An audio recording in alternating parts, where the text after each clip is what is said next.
Hello curious folk. In this video I read for you and we think about it. So this book is what I'm currently reading and it's called Sex and Punishment: 4,000 Years of Judging Desire, and it's by Eric Berkowitz, if that's how it's pronounced. And I'm gonna be making these very brief snapshots from the book and basically asking the questions of how has history affected us to this day and what does it mean for us in 21st century. So what I'm going to read to you right now is about rape and how people dealt with rape in history. So, the rape of a married woman incurred the death penalty only when it took place on the open road, and only if the woman had vigorously fought back. The fact that the sex occurred outdoors and that she did her best to stop it helped show that she was taken by surprise and was not looking to have an affair. If she was at home when the sex occurred, the suspicion of bad intentions on her part was almost impossible to shake. The Hittites in fact resolved cases of home rape against the wife even before they occurred. If a man seizes a woman in the mountains and rapes her, it is the man's offense. But if he seizes her at her home, it is the woman's offense. The woman shall die. If the woman's husband discovers them in the act, he may kill them without committing a crime.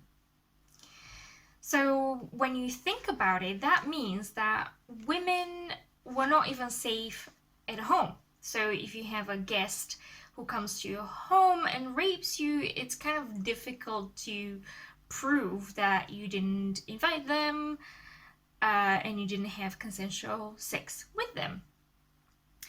And if you were on the road and you had to defend yourself and fight back against the rapist, you actually had to prove that you have fought back.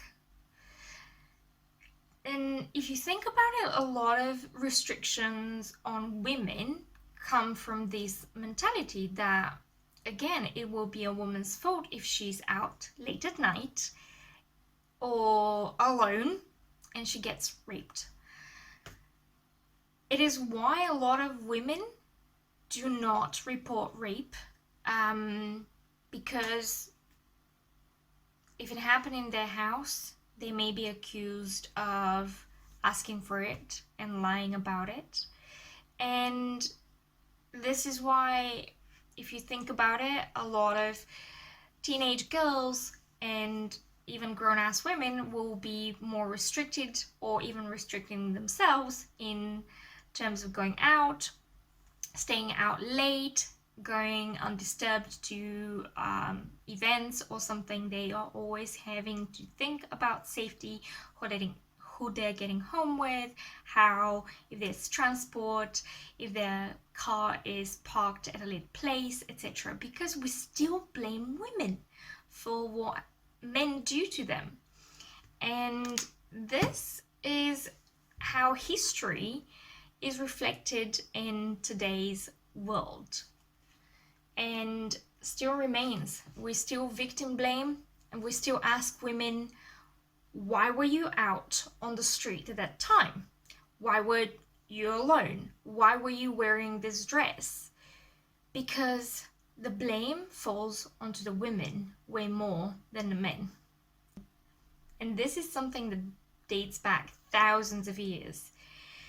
And that's why it's so difficult to challenge the stigma and to challenge the way people think, because we have the history that basically makes us feel the way we do about victims of rape.